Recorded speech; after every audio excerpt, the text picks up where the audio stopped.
Home price growth is back at pre-pandemic levels. Here's what that means for buyers and sellers. So while housing prices are not going down per se, they have slowed the insane price inflation that we've seen over the past couple of years, returning to almost exactly what they were pre-pandemic. And as you can see from this Yahoo Finance article, U.S. homes price climbed 0.6% from a month earlier in February, on par with the 0.6% average monthly gain in roughly 8 years leading up to the pandemic. Prices seaweed during the pandemic, that means they go up and down and look like seaweed, rising by as much as 2% month over month in January 2022 and falling as much as 0.2% in August of 2022. So this begs the question, is now a good time to buy a house? And while of course this is not financial advice, I think the answer is actually yes, and I believe the timing is important for two main reasons. And the first reason is that houses are just not getting any cheaper. As you can see from this historic median home value graph, the price of houses has been going up for the last 12 years or so. There have been some ups and downs during the pandemic as interest rates have changed and as demand has shifted and people have moved a lot because they're now working remotely, but by and large the price of housing continues to go up and up. And so the longer you wait to buy in, the more you're probably statistically going to be paying for that house. Some people will try and time the housing market as there's a small dip and they'll buy their house then, hoping it'll go back up immediately. But unless you're very experienced in real estate or the housing market, it's not reasonable to assume that you'll be able to predict the housing market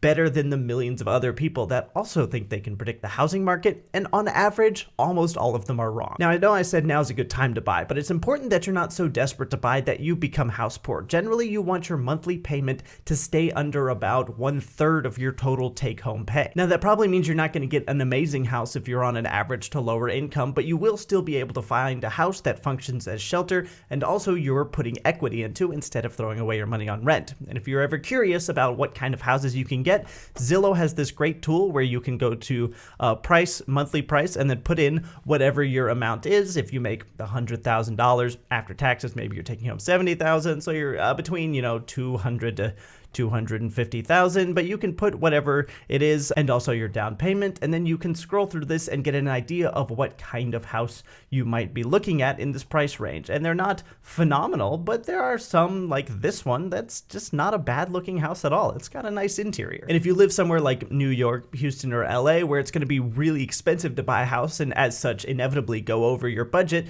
just make sure to budget everything else in your life around the fact that your housing is going to be much more expensive. Now, the second reason now might be a good time to buy is that probably interest rates will be going down relatively soon in the next year or maybe the next year and a half. As you can see from the CNBC article, here's when the Federal Reserve could cut interest rates in 2024. As its second gathering in 2024 held March 19th and 20th, the Federal Reserve once again declined to adjust interest rates. It similarly held rates steady after its inaugural 2024 session in January. Inflation has started to recede, but the committee has signaled it wants to see more positive data before pulling the trigger. I realize this sounds like it contradicts what I just said, but hear me out. So the Fed is looking for more positive data, it says. It basically wants inflation to be continuously heading back down towards that 2% and reach or almost reach that 2% before it pulls back on the interest rates. And as you can see here, on average, inflation is going back down. According to this chart here on Forbes, that's courtesy of CNBC, inflation has come down from its highs quite a bit. And the reason the Fed's not currently lowering interest rates is because there has been this small spike here in the late part of 2023, early part of 2024, where that inflation rate has gone back up just a little bit. However, I do think this is an anomaly. I think we will continue to see inflation rates go down, which is what we've been seeing for the past year and a half. And as we get closer to that 2% mark, I fully expect the Fed, maybe once this year or maybe not till 2025, to start lowering those interest rates, making money easier to borrow for mortgages. And while you might think that the interest rate going down so that mortgages are cheaper will make houses more affordable, I think probably what's going to happen is as soon as those interest rates drop, there's going to be tons of people that try to take advantage of the lower interest rate and immediately start trying to buy a house. So if you're waiting for a lower interest rate, you're just one of millions of other people also waiting for lower interest rates who are all saving up cash to pay larger down payments now while they're doing so. So waiting could actually cost you. So if you can reasonably afford it, I think now is a really good time to start shopping for houses. And if interest rates do go down, then you can just refinance your mortgage at a newer, lower interest rate, and you'll still have the house and you'll avoid the big rush of people trying to take advantage of those lower interest rates. Now, probably there's going to be people watching this that are going to say that now is a terrible time to buy a house because there's going to be a huge housing crash this year or next year or in the next couple of years. And so you don't want to be the person that buys the house right before the crash. And I think all of those people are wrong, and that's for two main reasons. First, the housing market is probably not going to crash. The Bankrate has a great article on this called, Is the Housing Market Going to Crash? What experts are saying. And down here it says, is the housing market going to crash? It answers it very well. No, there are still far more buyers than sellers, and that means a meaningful price decline can't happen. There's just generally not enough supply, says Mark Fleming, a chief economist at a title insurer, First American Financial Corporation. There are more people than the housing market inventory. That is Econ 101. Dave Linger, the founder of real estate broker Remax, says the sharp rise in mortgage rates has skewed the market. Many would-be buyers have been waiting for market rates to drop, but if the mortgage rates do decline meaningfully, it could send a new flood of buyers flooding into the market and push up home prices.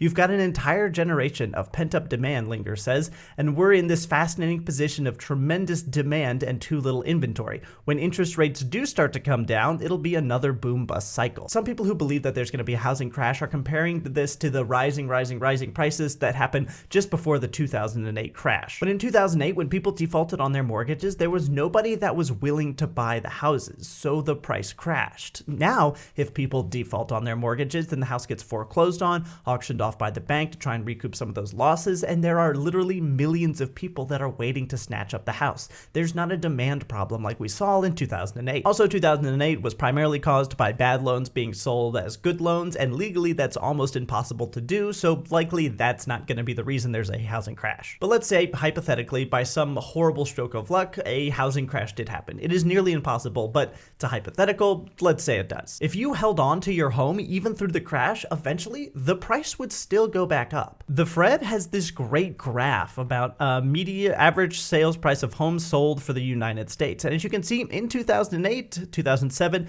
as we see the crash start to hit, yeah, those housing prices are going down by a lot.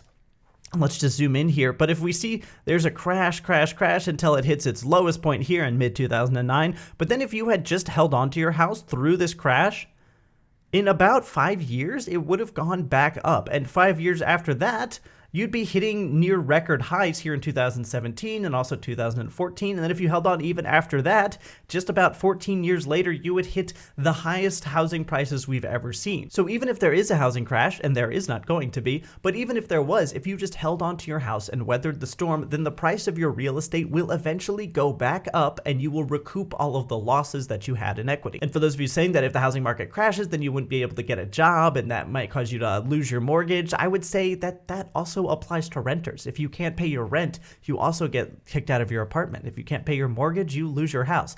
At least if you have a house, you would have some equity that you would be able to sell and recoup some of the losses so that you would have some money to help you get by until the economy improves. So housing prices are slowing down, and I think this puts us in a uniquely good position for now to be a good time for you to buy a house before interest rates drop, and that causes the demand to spike, driving the housing prices way higher. Thanks for watching.